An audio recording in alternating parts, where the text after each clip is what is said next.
بسم اللہ الرحمن الرحیم۔ السلام علیکم students and viewers, sir Zafar YouTube کے ٹوٹر چینل سے آپ کے سامنے ٹاپک ہے ہمارا آج internal and external economies. Internal economy اور ایکسٹرنل اکانومی، اندرونی کفایتیں اور بیرونی کفایتیں کیا ہوتا ہے؟ سب سے پہلے تو ہمیں یہ جاننا پڑے گا کہ ہم کفایتیں کہتے کس کو ہیں۔ جب تک ہم یہ بات نہیں سمجھ سکتے تب تک ہم ان باتوں کو نہیں سمجھیں گے۔ تو کفایتوں کا سادہ ترین مطلب اگر لیا جائے، انتہائی سادہ مطلب لیا جائے تو اس کا مطلب فائدے بھی ہوتا ہے۔ بعض اوقات آپ یہ دیکھتے ہیں کہ کچھ ہمارے فیصلے، کچھ ہمارے عمل، کچھ ہماری باتیں، کچھ ہماری چیزیں ایسی ہوتی ہیں جو ہم کر جاتے ہیں اور اس کا فائدہ صرف ہماری ذات کو ہی ہوتا ہے، اور بعض اوقات ہمارے کیے ہوئے فیصلوں کا، ہماری کی ہوئی باتوں کا، ہمارے معاملات کا ایفیکٹ دوسرے لوگوں پر بھی پڑتا ہے۔ اگر ہم کوئی ایسا کام کرتے ہیں، کوئی ایسا فیصلہ کرتے ہیں، کوئی ایسا معاملہ طے کرتے ہیں کہ ہم ہی اس معاملے کو طے کرنے والے ہوں اور اس کا اثر بھی ہم پر ہی پڑے، فائدے اور نقصان دونوں صورتوں میں، تو پھر ہم اس کو اندرونی کفایت کی ایک مثال سمجھیں گے۔ اور اگر ہمارے فیصلوں سے، اگر ہماری باتوں سے، اگر ہمارے معاملات سے دوسرے لوگ، دوسری انڈسٹری، دوسرے ملک کے حصے بھی فائدہ اور نقصان دیکھ رہے ہوں، اس پر بھی اثرات پڑ رہے ہوں، تو ہم اسے بیرونی کفایتیں کہتے ہیں۔ مثال کے طور پر آپ ایک فیکٹری اونر ہیں تو آپ کے بہت سارے فیصلے ایسے ہو سکتے ہیں جس کا فائدہ آپ ہی کو ہوگا، کام بھی آپ ہی کریں گے، فائدہ یا نقصان بھی آپ ہی کو ہوگا، تو ہم اس کو کہیں گے یہ آپ کی انٹرنل اکانومی ہے۔ اگر آپ کے کیے ہوئے فیصلوں سے، آپ کی کی ہوئی باتوں سے، آپ کے معاملات سے دوسرے لوگوں پر بھی اثر پڑتا ہے فائدے اور نقصان کی صورت میں، تو ہم اس کو ایکسٹرنل اکانومیز کا نام دیتے ہیں۔ اسٹوڈنٹ، ہم اس کو ایک اور مثال سے دیکھتے ہیں کہ آپ کے گھر میں پڑا ہوا جو ریفریجریٹر، آپ کے گھر میں رکھا ہوا جو ریفریجریٹر، وہ خریدا بھی آپ نے، فیصلہ بھی آپ ہی کا تھا، اس کا فائدہ بھی یقیناً آپ ہی کو ہو رہا ہے۔ تو یہ اکنامکس میں انٹرنل اکانومی ظاہر ہے انٹرنل فائدہ ہے، صرف اندرونی لوگوں کا فائدہ ہے، باہر سے کوئی تعلق نہیں ہے، تو انٹرنل اکانومی کہلائے۔ لیکن اگر آپ ایک پودا گھر کے باہر لگا دیتے ہیں، گھر کے باہر لگا ہوا پودا یقیناً آپ نے لگایا ہے، فیصلہ بھی آپ نے کیا ہے، خرچ بھی آپ ہی نے کیا ہے، لیکن اس پودے کی وجہ سے خوبصورتی پورے محلے کی بڑھ رہی ہے، اس پودے کی خوشبو پورے محلے کو پہنچ رہی ہے، تو آپ کا کیا ہوا یہ فیصلہ پورے محلے کو فائدہ دے رہا ہے، تو یہ ایکسٹرنل اکانومی کہلاتا ہے۔ تو اسٹوڈنٹس یاد رکھیے گا کہ اکانومی کا مطلب ہمیشہ فائدے ہی نہیں ہوتا، یہ نقصان میں بھی آتا ہے، نقصان میں اگر آ جائے تو پھر بھی ان کو ایکسٹرنل انٹرنل اکانومیز کا نام دیتے ہیں۔ مثال کے طور پر اگر ہمارے محلے میں پانی بہہ رہا ہے تو اس پانی سے گزرنے والوں کو نقصان ہو رہا ہے، وہ ہو سکتا ہے کہ آپ کے گھر کا پانی ہو، لیکن وہ ہے تو آپ کے گھر کا پانی، لیکن فائدہ یا نقصان پورے محلے کو دے رہا ہے، تو محلے کو نقصان پہنچنے کی وجہ سے یہ ایکسٹرنل اکانومی کی ایک مثال ہوگی۔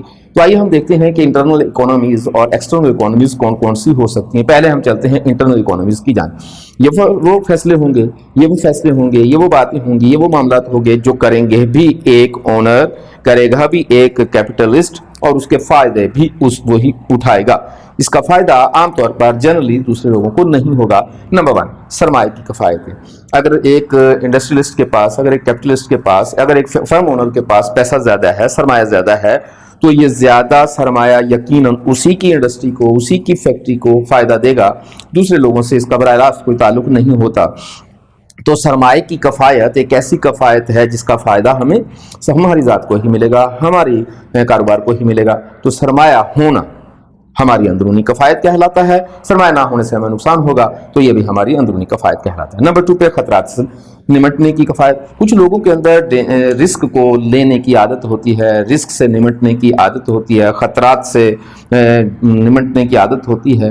تو اگر آپ کے اندر خطرات سے نمٹنے کا حوصلہ موجود ہے، اس سے آپ کا بزنس فلورش کرے گا، تو اس کا مطلب ہے کہ خطرات سے نمٹنے بھی ایک ایسی کفایت ہے جس کو ہم اندرونی کفایت کریں۔ ظاہر ہے کہ اگر آپ کے اندر حوصلہ ہے کاروبار سے خطرات سے نمٹنے کا، تو پھر اس کا فائدہ آپ ہی کی ذات کو ہوگا، اور اگر نہیں ہے آپ کے اندر رسک لینے کا حوصلہ تو اس کا نقصان بھی آپ ہی کو ہوگا۔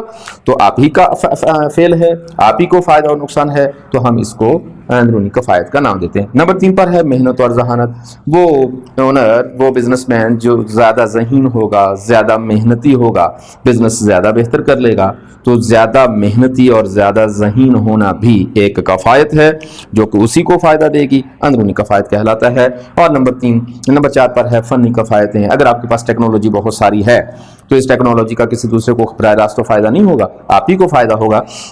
تو ہماری یہ ٹیکنالوجی بھی اندرونی کفایت کہلائے گی۔ تو اس کا مطلب ہے کہ اگر آپ کے پاس سرمایہ موجود ہے تو یہ آپ کو فائدہ ہے، آپ خطرے سے نمٹنا جانتے ہیں تو آپ کو فائدہ ہے، محنت اور ذہانت موجود ہے تو آپ کو فائدہ ہے، فنی کفایت آپ کے پاس موجود ہے تو آپ کا فائدہ ہے، تو یہ ساری کی ساری چیزیں آپ ہی کی ہوں گی، فائدہ بھی آپ ہی کو دیں گی، تو ہم اس کو اندرونی کفایتوں کا نام دیں۔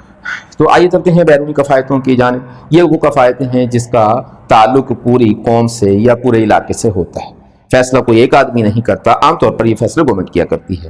تو کیے ہوئے گورنمنٹ کے ہیں فیصلے، لیکن فائدہ اور نقصان آپ کو سب کو ہو رہا ہے، تو ہم اس کو بیرونی کفایتوں کا نام دیتے ہیں۔ نمبر 1 تحقیقی کفایتیں۔ اگر گورنمنٹ تحقیقاتی سینٹر بنا دیتی ہے، جگہ جگہ ریسرچ سینٹر بن جاتے ہیں، تو وہ آپ کی انڈسٹری کو فلورش کرنے کے لیے نئی نئی تحقیقات، پیداوار کو بڑھانے کے لیے، کاسٹ کو کم کرنے کے لیے نئی نئی تحقیقات آپ کو بتائے گی، تو یہ کام گورنمنٹ کر رہی ہے، ملکی سطح پر یا عالمی سطح پر ہو رہا ہے، لیکن فائدہ ایک ایک شخص اٹھا رہا ہے۔ ایسا نہیں ہو سکتا کہ اس ادارے سے میں فائدہ اٹھا لوں اور آپ نہ اٹھائیں، تو فائدہ چونکہ سب اٹھا رہے ہیں اس لیے ہم اس کو بیرونی کفایت کا نام دیتے ہیں۔ نمبر 2 پہ امدادی فرموں کی کفایتیں۔ اگر گورنمنٹ جو ہے وہ امدادی فرمیں بنا دیتی ہے، یا گورنمنٹ نہیں بھی بناتی، آپ کے ساتھ کوئی امدادی فرم بن جاتی ہے جس مثال کے طور پر چمڑے کی آپ کی فیکٹری ہے، لیکن ڈائنگ فیکٹری ساتھ ہی بن جاتی ہے، چمڑے کو رنگ دینے والی فیکٹری ساتھ ہی بن جاتی ہے تو آپ کو فائدہ ہوگا، یا پھر چمڑے کی مارکیٹ قریب بن جاتی ہے تو آپ کو فائدہ ہوگا، آپ کی سیل بڑھ جائے گی۔ تو جس چیز سے کام کرنے والے کے ساتھ ساتھ دوسرے لوگوں کو بھی فائدہ ہو، ہم اسے بیرونی کفایتوں کا نام دیتے ہیں۔ نمبر 3 حکومتی کفایتیں۔ اس میں عام طور پر ٹیکس کی چھوٹ وغیرہ ہوتی ہے۔ اگر گورنمنٹ یہ فیصلہ کر لیتی ہے کہ ہم اس زون میں سب لوگوں کو ٹیکس معاف کرتے ہیں، تو یہ فیصلہ تو گورنمنٹ کا ہے، آپ کا نہیں ہے، لیکن اس گورنمنٹ کے فیصلے سے آپ بھی فائدہ اٹھا رہے ہوں گے، یہ بھی فائدہ اٹھا رہے ہوں گے، وہ بھی فائدہ اٹھا رہے ہوں گے، پوری کمیونٹی، پورا علاقہ یا پورا ملک فائدہ اٹھا رہا ہوگا، تو گورنمنٹ کے فیصلے سے پورے معیشت کو فائدہ ہو رہا ہے، ہم اس کو بیرونی کفایت کا نام دیں گے۔ نمبر 4 پر ہے ہمارے پاس سرکاری منصوبے کی کفایت۔ اگر فرض کر لیتے ہیں کہ گورنمنٹ ایک سڑک بنا دیتی ہے، تو وہ سڑک مجھے بھی فائدہ دے گی، آپ کو بھی فائدہ دے گی، ایسا نہیں ہو سکتا کہ اس سڑک سے میں تو فائدہ اٹھاؤں آپ نہ اٹھائیں۔ تو چونکہ کام میں نے نہیں کیا، آپ نے نہیں کیا، عالمی سطح پر ہوا یا سرکاری سطح پر ہوا یا گورنمنٹ نے کیا یا کمیونٹی نے مل کر کیا، تو اس کا فائدہ چونکہ پوری کمیونٹی کو، پورے علاقے کو، پوری ملک کو ہوگا، اس لیے ہم اس کو بیرونی کفایتوں کا نام دیتے ہیں۔ تو اسٹوڈنٹس، بیرونی کفایتوں میں تحقیقی کفایتیں، اگر گورنمنٹ تحقیقی ادارے بنا دیتی ہے تو آپ کو بھی فائدہ ہوگا، سب کو فائدہ ہوگا، بیرونی کفایت کہلائے گی۔ امدادی فرمیں ہیں، یا پھر گورنمنٹ کوئی پروجیکٹس لگا دیتی ہے، یا گورنمنٹ سبسڈیز دے دیتی ہے، تو یہ چونکہ دوسرے لوگوں کے کیے ہوئے کام ہے، دوسرے اداروں کے کیے ہوئے کام ہے، لیکن فائدہ ہم سب کو ہو رہا ہے، ان اداروں کو بھی ہوگا، تو ایسے فیصلے جس کا ہمیں ہی فائدہ ہو، ہمیں ہی نقصان ہو اور ہم ہی وہ فیصلے کریں، اندرونی کفایتیں کہلاتی ہیں۔ ایسے فیصلے، ایسے معاملات جو کرے کوئی اور وہ بھی فائدہ یا نقصان میں جائے، اس کے اثرات دوسری کمیونٹی، دوسرے لوگوں، دوسرے حصوں پر بھی، علاقوں پر بھی پڑے، ہم اس کو بیرونی کفایتوں کا نام دیتے ہیں۔ انشاءاللہ حاضر ہوں گے اگلی ویڈیوز کے ساتھ۔